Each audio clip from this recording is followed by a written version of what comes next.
नमस्कार, मिथिला मंच न्यूज में आपका स्वागत है। मैं हूं मनोज। यूं तो दरभंगा में कई ऐसे अधिकारी आए जो अपने अपने स्तर से जनता की सेवा एवं जनता को समस्या से निजात दिलाने का प्रयास किया। ऐसे ही क्रम में दरभंगा के एसएसपी बाबूराम नए तकनीक और बड़ा मिशन लेकर अब पहुंचे हैं। उनका मानना है कि कई थाना क्षेत्र में लोगों को न्याय नहीं मिल पाता और पुलिस पर ही आरोप लगते हैं। ऐसे में सीधा जनसंपर्क अभियान हायाघाट थाना से प्रारंभ किए। करीब 150 से भी ज्यादा लोगों ने अपने थाना के संबंध में समस्याएं एसएसपी को सुनाई, जिसमें शराब माफियाओं एवं उपद्रवियों के साथ छेड़खानी की भी शिकायत लोगों ने किया। तो ये सबसे पहली जो मीटिंग है वो आप लोगों के साथ हो रही है। मतलब इसमें योगदान देने वाले आप लोग प्रथम व्यक्ति हुए इस जिला में, और मुझे उम्मीद है कि हमारा ये कार्यक्रम यहाँ से सफल रहेगा। अगर यहाँ से अच्छा रहेगा तभी दूसरी जगह पे लोग इसमें भाग ले पाएंगे। इसलिए आप लोगों से उम्मीद है कि आप लोग इसमें बढ़ चढ़कर भाग लें, इसमें योगदान दें। और एक सज्जन ने बहुत ठीक कहा कि माफिया लोग कहता है कि हमारा थाना में सेटिंग है, हम ऐसा करवा देंगे और वैसा करवा देंगे। तो इस भ्रांति को, इस परसेप्शन को, इस धारणा को भी दूर करने की जरूरत है। इस बात में कुछ सच्चाई भी है, ऐसा भी नहीं है कि पूरी तरह गलत है। हमारे विभाग के कुछ लोग निश्चित रूप से उनका चरित्र जो है संदिग्ध है। और सबसे नीचे की हमारी जो बेसिक कड़ी है, हमारा सबसे जो मूल कर्मचारी है चौकीदार, वहां से बात शुरू होती है। शायद मैं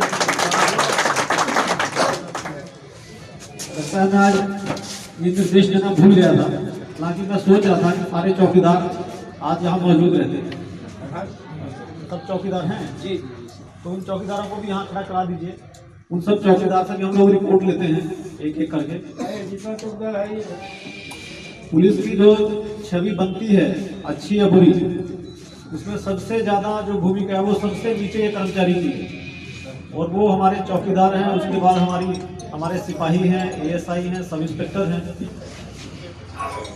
तो जब हमारे नीचे के जो कर्मचारी हैं, जब वो अपनी निष्पक्षता का परिचय देंगे, तब लोगों में एक विश्वास की भावना जगेगी। इस बिंदु पर भी हम लोगों का ध्यान है और निश्चित रूप से लोग इसमें सुधार करेंगे।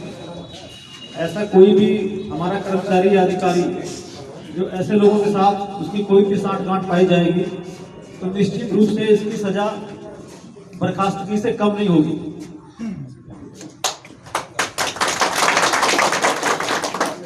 अभी आप लोगों के सामने एक एक चौकीदार से हम लोग पूछेंगे। जब लोग हम लोग इनसे अकेले में पूछते हैं तो ये बताते हैं कि कहीं कोई शिकायत नहीं है, कहीं कोई शराब नहीं बनती है, कहीं कोई शराब नहीं पीती है। अब आप लोगों के दरबार में, जनता के दरबार में उनसे पूछेंगे, देखते हैं लोग क्या बताते हैं। कौन सी पंचायत है आपकी? गुजरौली रमौली। बताइए आपके यहाँ कैसा है? सब लोग ठीक ठाक हैं या कहीं शराब बनती बिकती है? शराब बन रहे हैं सर। बनती है नदी का नदी में। पहले सूचना दिए थे आप इससे पहले कभी? ये दिए थे? हाँ दिए थे। अच्छा, तो कितने लोगों का नाम बताए हैं ये लोग जो शराब बनाता है? मतलब वो घर के हिसाब से सर जो लिस्ट में डाले। कितने लोगों का लिस्ट लिए? 15 आदमी का। चलिए ठीक है, उन्होंने 15 आदमी का सूची दिया है। एक सप्ताह में वहाँ कार्रवाई कराइए और इनको पुरस्कृत करने के लिए प्रस्ताव भेजिए।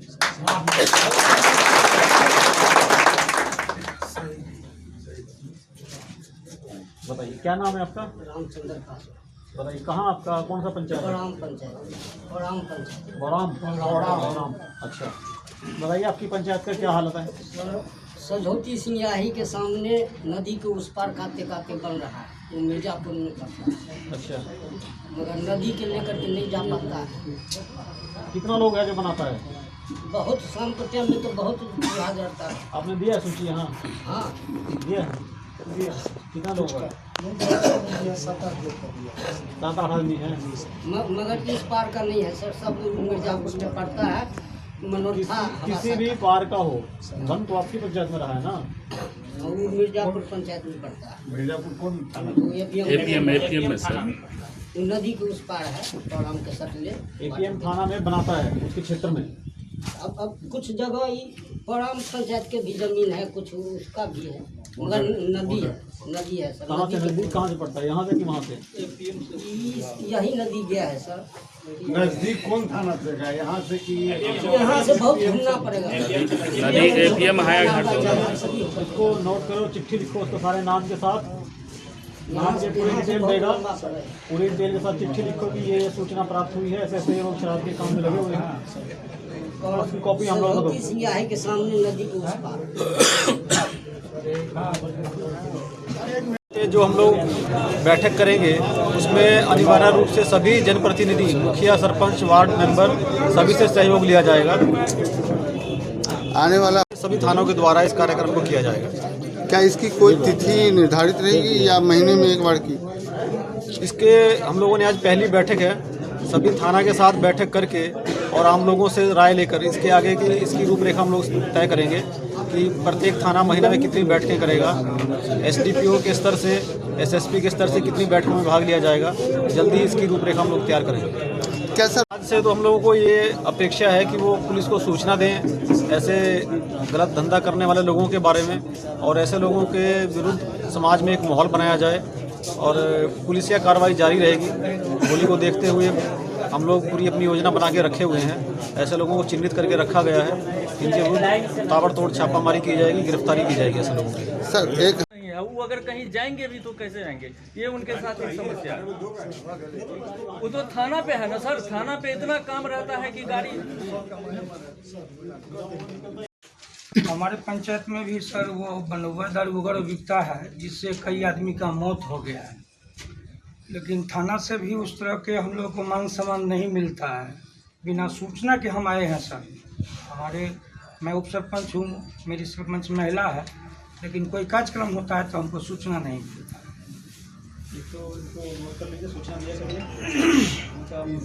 पहले पुलिस साथ दे तो शराब आज रुक सकती है, आज का आज। चौकीदार पहले दोषी है, हम लोग चुप रहते हैं डर से, नहीं डरते नहीं हैं। चौकीदार को सूचना देना है थाना में।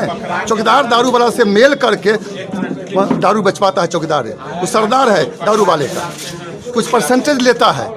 हम लोग नहीं बोलते, हम लोग यदि थाना को कहबो करते हैं, थाना रिस्पॉन्स नहीं लेती है। इसलिए एसपी साहब को कहना चाहते हैं डायरेक्ट, वो हॉटलाइन अपना लाइन दे, अपना नंबर दे, उनको शिकायत करेंगे। यही मेरा कहना है। नाम बैजू सिंह, घर खरारी, पूर्व सरपंच। मधुबनी के झंझारपुर थाना क्षेत्र में कमला बलान नदी के निकट एक व्यक्ति की लाश की सूचना मिलते ही इलाके में हड़कंप मच गया। तुरंत पुलिस को सूचना मिली। पुलिस घटनास्थल पर पहुंचकर स्कॉर्पियो में 3 व्यक्ति जा रहे थे और उसी समय बाहर से आए एक अपराधी ने गोली मारी। 2 घायल हैं, जिससे पूछताछ जारी है। झंझारपुर से घटना की खबर आ रही है। हाँ, सुबह झंझारपुर थाना प्रभारी को सूचना मिली कि कमला नदी के किनारे कहीं पे एक जगह एक व्यक्ति की लाश पड़ी हुई है। उनके द्वारा त्वरित कार्रवाई करते हुए वहां पर जाकर उस लाश को बरामद किया गया। इसी क्रम में पता चला कि 2 व्यक्ति और थे। उनके द्वारा बताया गया कि ये तीसरा व्यक्ति इनके साथ ही था, और उन लोगों के द्वारा तो कुछ बताया गया कि किसी अज्ञात व्यक्तियों के द्वारा इनके ऊपर हमला किया गया, जिसमें भागने के क्रम में इस व्यक्ति की एक्सीडेंट से मृत्यु हो गई है। तो इस संबंध में अभी उन दोनों लोगों को रखकर पूछताछ की जा रही है, और उसके बाद ही कुछ कहा जा सकता है कि सब क्या है ये मामला। जानते थे आप? नहीं, किसी को नहीं। वो आ रहा था, वो भी पीछे से, ये अररिया और इधर है यहाँ। वो आप तो आ रहे थे अररिया से इधर, वो आ रहे उधर से ही आ रहा है। कमला बलान के पास जाकर आगे जाके गोली मारा। आप रहने वाले कहाँ के? बढ़िया ही। बेरिया ही कहाँ पड़ता है? बढ़िया ही पड़ता है, लुका लुकी है ना। अच्छा, नेपाल। अरनमा एसएसबी कैंप है। तो जा कहाँ रहते हैं आप? दरभंगा। किस काम से? वही मोटरसाइकिल बोर्ड करता है ना, से पुराना वाला मशीन लिए थे, बना देकर आए थे कल, वही लाने के लिए जा रहा था। कितने आदमी थे स्कॉर्पियो में बैठे हुए? तो आप लोग? हम 3 आदमी थे। 3 आदमी। हाँ। तो गोली किनको लगी है? गोली नहीं मालूम है सर, गोली लगे कि उसको गाड़ी चपा क्या करा तो हमको नहीं मालूम है। हमको भाग गए उस समय तो हम तक नहीं है। मौत किसकी हुई है? वही डम्बर यादव को। डम्बर? हाँ, कहाँ के रहने वाले? वो है मेरे जांजड़ बरसान जांजड़, बढ़िया ही के बगल में एक ही जगह है सब घर है। क्या करते थे वो जो मृतक हैं? कौन जो मर गए वो क्या सर? करते थे? ऐसे वही गाड़ी उड़ी चलाता है कभी कभी, वैसे परमानेंट नहीं कुछ करता है। कितने बजे की घटना है? घटना शायद 10-15 मिनट के बाद सुबह हो गया। अब टाइम तो नहीं देखे हम, 10-15 मिनट के बाद एकदम सुबह हो गया। 5:30 बजे की बात है। भारतीय किसान मोर्चा एवं वाम दलों के द्वारा व्यापक विरोध प्रदर्शन करते हुए लहरियासराय टावर पर वित्त मंत्री का पुतला दहन किया। इन लोगों ने आरोप लगाया कि सरकार किसानों के लिए इस बजट में कोई प्रावधान नहीं रखी है। सरकार के बजट में किसान के लिए, मजदूर के लिए कुछ नहीं है। किसान कर्ज से तबाह है पूरे देश में लाखों लाख किसान कर्ज में दबे रहने के चलते आत्महत्या किए हैं। सरकार उस कर्ज से लदे हुए किसान संघर्ष समन्वय समिति सीतारमन जो वित्त मंत्री है, वो जो किसान विरोधी बजट लाए हैं, उनके विरोध में पुतला उनका जलाया गया है।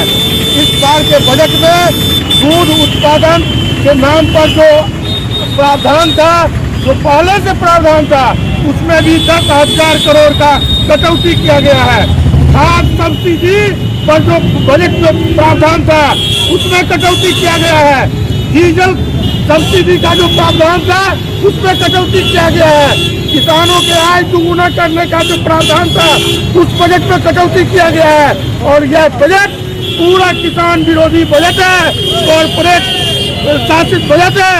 इसके विरोध में आज किसान संघर्ष समन्वय समिति दरभंगा टावर पर, लहरियासराय टावर पर सीतारमन का पुतला दहन किया है और आगे भी आंदोलन का रणनीति बनाया जाए। कटौती हो गई, मनरेगा गाँव में है, खेत मजदूर काम करते हैं, किसानों के काम से, खेती से मनरेगा को जोड़ने की बात हो रही थी, मनरेगे को खत्म कर दिया। तो यही यह बजट है जिसके खिलाफ देशव्यापी प्रतिवाद हो रहा है। दरभंगा जिला के किसान नेतागण हैं, वो भी इसमें शरीक हैं। हम आपसे निवेदन करना चाहेंगे कि आप इनको उन चीज़ों को मीडिया कर्मी पुतला जलाया गया है। हम कहना चाहते हैं तो आज जो वित्त मंत्री ने बजट पेश किया है, वह किसान मजदूर विरोधी बजट है। केंद्र सरकार ने किसानों के लिए जो बजट ये पेश किया है, पूरा का पूरा किसान विरोधी बजट है। इसलिए आज यहाँ हम लोग किसान समन्वय समिति के आह्वान पर वित्त मंत्री का पुतला जलाया है। यहाँ किसान सभा के राज्य अध्यक्ष ललन चौधरी जी हैं, हम आग्रह करेंगे तो आपको संबोधित करेंगे। साथी ललन, पुलिस के दबिश के बावजूद कभी कभी दरभंगा में छिटपुट घटनाएं घट रही हैं। दरभंगा के विश्वविद्यालय थाना क्षेत्र के बेलादुल्ला में एक माइक्रो फाइनेंस कंपनी में सुबह 9:30 बजे के आसपास 4 अज्ञात अपराधी चेहरे पर नकाब लगाए बैंक परिसर में घुसकर रिवॉल्वर के नोक पर एक बड़ा बक्सा लेकर भाग खड़े हुए, जिसमें 1,98,000 रुपए थे। पुलिस को तत्काल सूचना मिली। घटना स्थल पर खुद एसएसपी ने पहुंचकर मामले की छानबीन की। उन्होंने सीसीटीवी फुटेज के आधार पर अपराधियों की पहचान भी कर ली है, जिसे शीघ्र गिरफ्तार किया जाएगा। गौरतलब है कि इस तरह के माइक्रो फाइनेंस कंपनी में सिक्योरिटी की कमी है, जिस पर सवाल उठे हैं।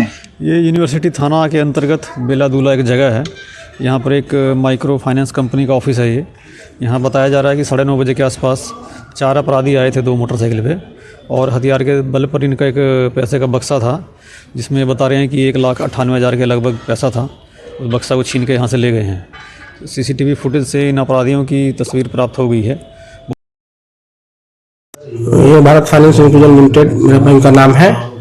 हम सिस्टम पर काम करने के दौरान में एक कलेक्शन की फील्ड कलेक्शन आता है, वो मेंबर के पति भी आते हैं, मेंबर भी आते हैं। तो हम समझे वो एक सोल्यूशन कलेक्शन जमा करना है, तो हम उतना नहीं समझे, हम चाबी निकाले टॉल से और गेट खोले। उसी बाद में रजिस्टर लाने गए ऑफिस में, तो रात 3 लोग अंदर हिल गए। उसके बाद माथा पर पिस्टल तान दिया, बोला बोली कौन चाबी, तो पैसा कहाँ, पैसा दो।